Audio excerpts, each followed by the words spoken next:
Hello, Hunters. This is your weekly social emotional learning or SEL lesson. This week, we are going to be talking about a powerful force that is inside all of us called mindfulness. It is also how to be one with the present moment. Before we start the lesson, just some reminders.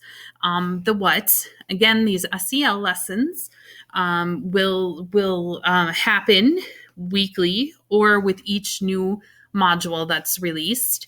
It's for all hunters who are in grades 10, 11, and 12, and they'll rotate between your core classes. This week's lesson you should be viewing in your science class. The so what, why are we doing this? Your teachers and other staff at Denfeld really think it's important for you to be aware not only of your personal strengths so you can build on them, but also to be aware of your emotions and how to best manage them so that you can be effective and successful not only in the classroom, but also in our school community and also in the broader Denfeld community outside of the school walls. And these SEL lessons also provide a really cool opportunity for your teachers to get to know the 360 version of you, not just the version they see in their classroom. And this provides valuable information that can help develop and build a really cool bond and relationship between student and teacher. And it also gives them information about how they can make the learning experience and opportunities the best possible that they can for you. And then the now what. Again, this is a reminder of those expected SOAR behaviors during SEL time. Spirit, we expect all hunters to be present and accepting to all. Opportunities, we expect hunters to be willing to try new things. Achievement, we expect hunters to be honest and to give 100%. And then respect, we expect that hunters will be empathetic and they will listen to all viewpoints during SEL time, whether we're doing them online or when we come back and we're doing them in the building. So now we are moving on to this week's lesson. And it's important for mindfulness masters, to realize the brain, the power of your brain, of your mind. Your mind is a very powerful opponent. It is the only muscle in your body that can be in the past, present, and future all at the same time, or it can move between those three within a matter of seconds, or it can jump from the future to the past, back to the present, all again within a very short span of time. And your mind, by its very nature, is to wander between those three elements and even between thoughts within those elements.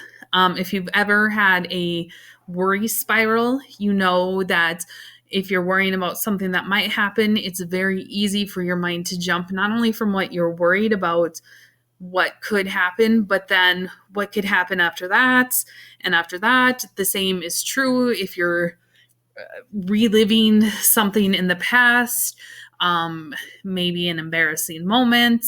It's really easy to jump from that event that you're reliving to another event and then to come to the present. Like your mind is just by its very nature constantly wandering.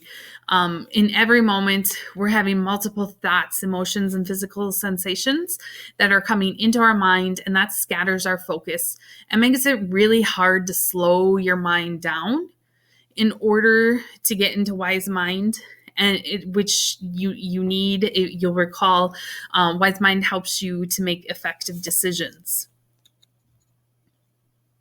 Juggling multiple thoughts and emotions at the same time can really lead to getting lost in that past thought trail or in that future worry spiral. And sadness can come from reliving a past event or several events. And anxiety and tension can come from thinking and worrying about the future or future events. And that constant barrage of fire from these thoughts, whether it's the past or it's the future or even in the present, it can be exhausting for your mind. And it's also extremely physically and emotionally exhausting, along with mentally exhausting. However, you can train your mind to stay in that present moment, even though its nature is to wander. You can practice and learn to keep your mind fully present in the present moment. This helps you to better understand what you're feeling and experiencing, and it makes life more enjoyable and less stressful. And what is this powerful Jedi force that brings full awareness to the present? If you've said mindfulness, you are correct. That is the force that is within us. And mindfulness, I know, is a word that you probably have heard a lot, but we're just going to take a moment to define it. So mindfulness is paying attention on purpose to what is happening right now with kindness and curiosity for yourself and for others around you. Mindfulness is often referred to as being opened mind, which is being aware of the present moment without judgment. So that means you're aware of what's going on, but not labeling it good or bad, and without trying to change anything. It just is what it is, and you're observing and noticing. And focused mind means that you're focused on only one thing at a time. You're not splitting your attention between doing two things, even in the present moment. In order to use this powerful force within us, we have to master the what and the how skills. So the what skills are the tools that you're going to use to take control of your mind, to be a mindfulness master. And there are 3 what skills. The first one is observe. This is the skill of noticing. You are just seeing what is in front of you, within your body, within your mind, and you're using all 5 senses to gather this information. And then you're describing. This is you're putting a word label. You're using your words to describe or label what it is that you observed. And you're doing this without interpretation. So again, if you see a red car, you are just saying, I see a red car. You're not adding any positive or negative adjective. You are simply describing what one of your senses observed in the moment. You're sticking to the facts. And this also means that you can only describe what your senses are observing. So that means you can't, when you're upset or stressed out, you can't describe what is going on in someone else's mind or a feeling that someone else is having, because you personally cannot use your senses to observe what's going on in someone else's mind. And then the third what skill is participate. And this is letting go, throwing yourself fully into that present moment, becoming one with whatever is going on. And the how skills describe how you use the mindfulness tools.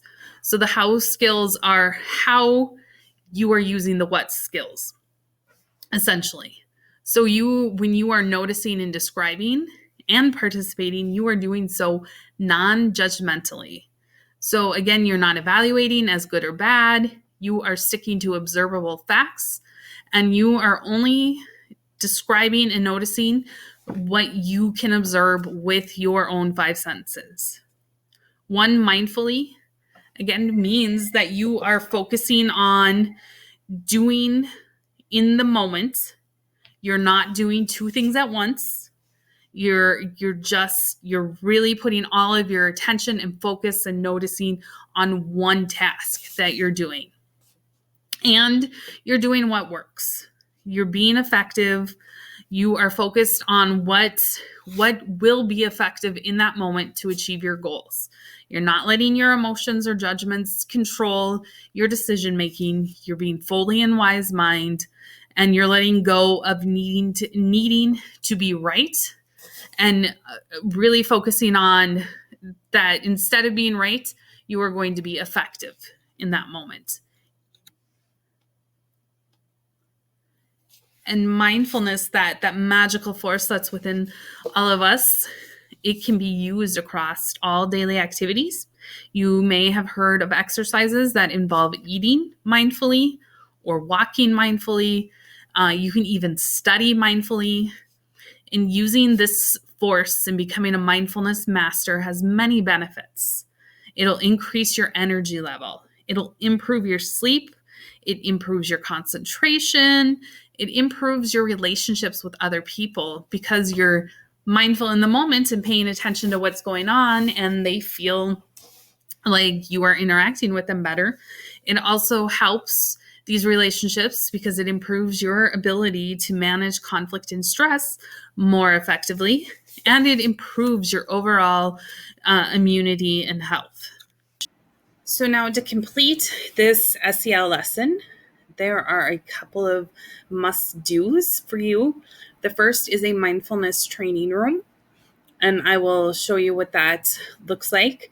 But there are items in the room, and you will need to click on the items, find the clues, and each clue will give you a word. And then there's a phrase that you need to put together in order to enter into the exit ticket to unlock the rest of the exit ticket to complete and get your points for this lesson. And then there's also a mindfulness reflection. It's just a very brief reflection. This week, you'll be describing steps that you need to do in order to complete a daily activity using the what and how skills. Like, for example, if you choose washing dishes, you are going to practice describing how you would wash the dishes using those what and how skills, the observable steps of the process, and in doing it using the words without judgment, and just focusing on the task at hand. That reflection to unlock that training room. The phrase that unlocks it is wise advice from the mindfulness master Yoda, and it is 4 words. So those clues you're going to hunt around for will give you those 4 words after you do the mindfulness exercise to get the clue. And then you need to put the words in order to get a phrase and plug it in, and that will unlock your exit ticket for the week. This is the what and how. When you click on that link, it'll prompt you to make a copy, and then you will read the directions, choose an activity, and then complete the form and submit to your teacher for the rest of your points for this lesson. And this is the escape room. Again, if you click around on the items, you will see links. And again, some of the items have clues. Some are just mindfulness activities for fun. And then once you have all of the clue words and you think that you have the phrase to unlock the exit ticket, you just click on the lock on that door, and it will pop up the Google form with your exit ticket. And then you put the phrase in right here. And then once it's correct, it'll unlock the rest. So that's it, hunters. That is your mindfulness 1 with the present lesson. Good luck, mindfulness masters. See you next week.